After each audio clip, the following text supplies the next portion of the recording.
So I meant to record this yesterday and I totally forgot. Sorry about that. But I had a question about my thermostat housing and they wanted a little more detail about how it's clocked. I can't take credit for this modification. I learned this from Jim, who used to go by the name Protonus back on the old jbody.org site, if you guys are old enough to remember that. But he told me, take this thing to a radiator shop, and at the very bottom there's a seam. You know, it's a solder weld seam right here where they join the two pieces together. And you have them heat it up, they melt it out, and then they just clock it. I believe it comes this way originally. Was that way?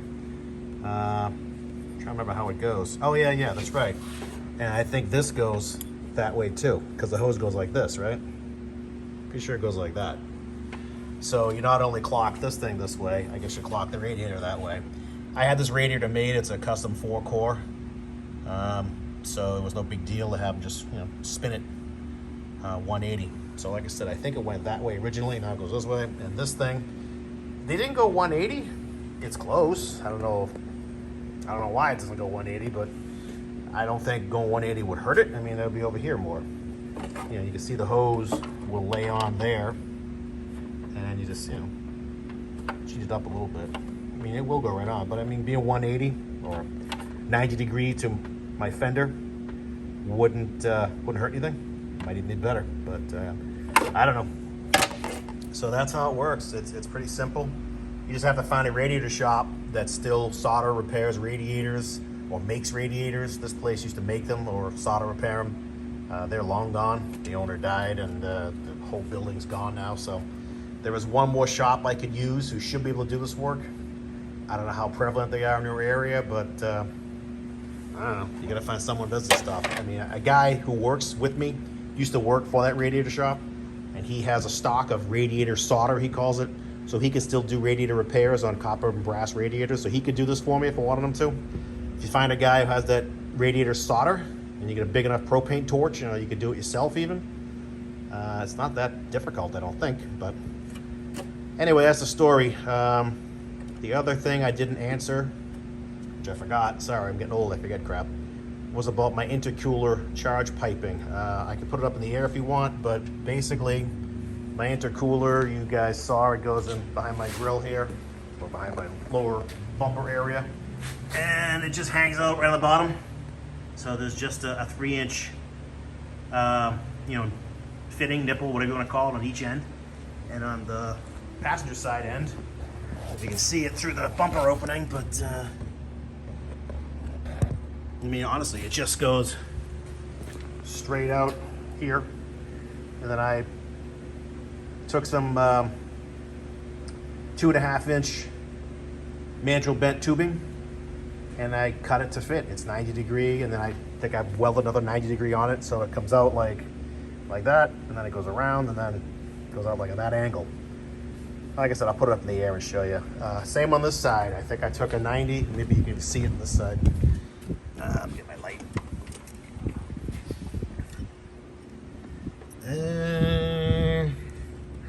Now it comes out over there. Goes under the battery tray area. I don't know why I went that far. Maybe my bumper's in the way, but when I put it up in the air, I'll take more video of it. And then the upper charge pipe just keys in here. You know, I had to come out there. I stuck a rag in it so don't drop any sockets down there, but it's just all 2.5-inch mandrel bent tubing. It's just exhaust pipe tubing. You fit it up best you can and you weld it together, and that's it. You can see it's, you know, I put a funky angle on it there to match my throttle body and my valve cover. This is just mandrel bent tubing. I mean, what I do is, if you have a slip fit exhaust pipe like this thing, it's easy to weld, but if you have them butt together, what I do is I flare one side so it's, you know, say 3/16 larger than the pipe that's connecting into it. And that gives me plenty of area to weld the shit out of it, so I put a really good bead, good strong bead there so it doesn't leak. And obviously, when you do these things, you want to make sure that the overlap of the pipe goes with the airflow. So on this side, this is the into the engine, so the air is going this way. So you don't want to have, let me show you, hang on. Okay, so here's two pieces of 3-inch tubing. This is an exhaust adapter for a truck. It's like a Walker 41970. This is aluminum piping. I don't know, I got this somewhere. Obviously, I wouldn't weld these two together. I just grabbed them to illustrate my point. So the direction of the airflow, what you want is the airflow to be in the small side in junction to the big side. What I mean by that is, obviously, this is flared out, so this pipe will fit into it. So there is no real restriction when this pipe comes into this, then next down to here, because that's a very gradual transition. If I were to butt them together, or be even dumber and do it like this, you know, now you've got your smooth wall pipe and you've got that bump right there where it overlaps that pipe, you know what I'm saying? So you have that little ridge. I mean, the restriction to airflow is probably minuscule, but why put it there anyway? You're doing all this crap to make your car faster, right? And perform better and be more efficient. So why not do it right from the get-go? So now if you're butting them together, what I do is, say the air is flowing this way, okay? I take this pipe and I will flare this end out. I have a cone tool for a flaring exhaust pipe. I mean, I'll show you if you don't know what I'm talking about. It's just a standard mechanic tool for flaring exhaust pipe. This guy, yeah, just put it in the pipe and you beat the shit out of it with a hammer and it flares it out. Mainly it's used to true up a pipe because they get banged up in parts rooms and trucks being delivered, all that kind of crap. But you can use that, or you can just put this thing in a vise, take a pair of channel lock pliers, whatever you want. Just bend this flange out. 1/8 inch, 3/16, whatever makes you happy. So then when this pipe butts against this pipe, it's not a flat butt like that. It's got a slightly raised edge here.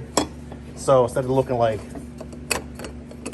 say this, oh, for Christ's sake, need that third hand again. You know, this will be like that, more like that. I mean, I'm exaggerating, but you know what I mean? You can see that this pipe will have no restriction. That's what you're going for. And not only that, it gives you a huge area to fill in with your weld. I don't have one to show you, but trust me, when I built these pipes, that's what I did. You can actually see it. You see the marks? I grabbed this thing and I flared it up. So this pipe actually was like, say like that.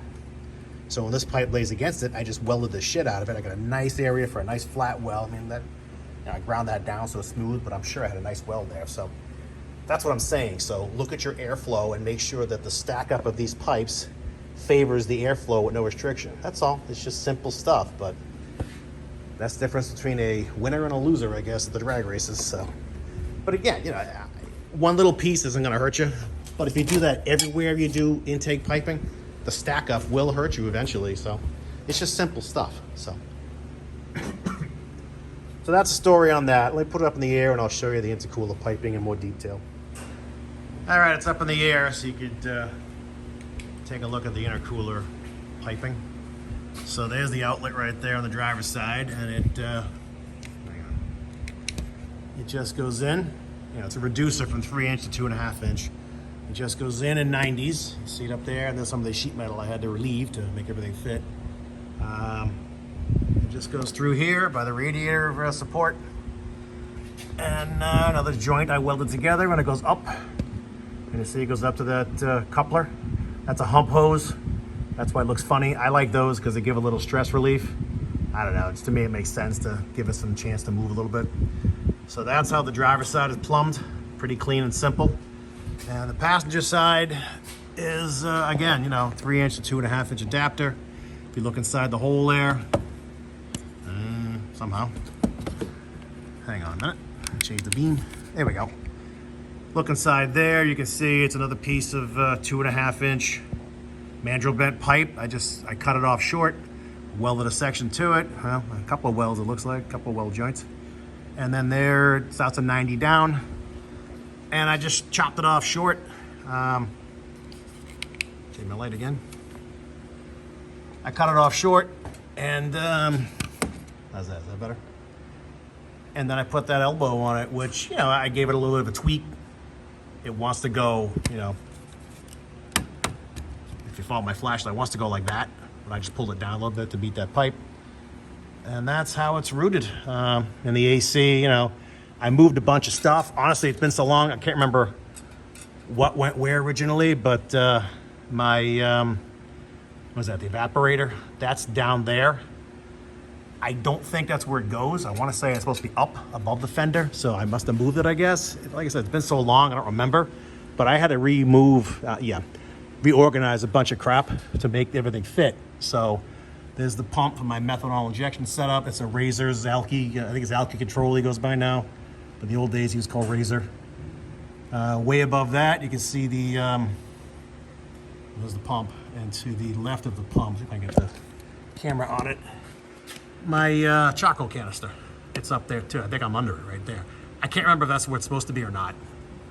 I really don't remember.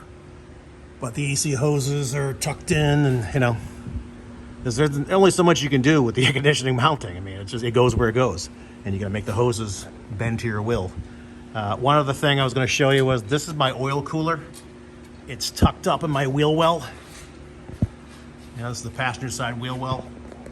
It's up in there, and if you look, you see I put holes in here to let cool air in and out. On the bottom, there's no hush panel, so it's, you know, it gets airflow.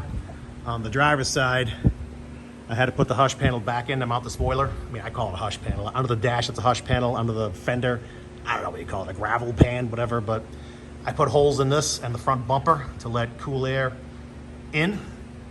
You know, it exhausts out where it exhausts out, but that's the tranny cooler right up in there. There you go.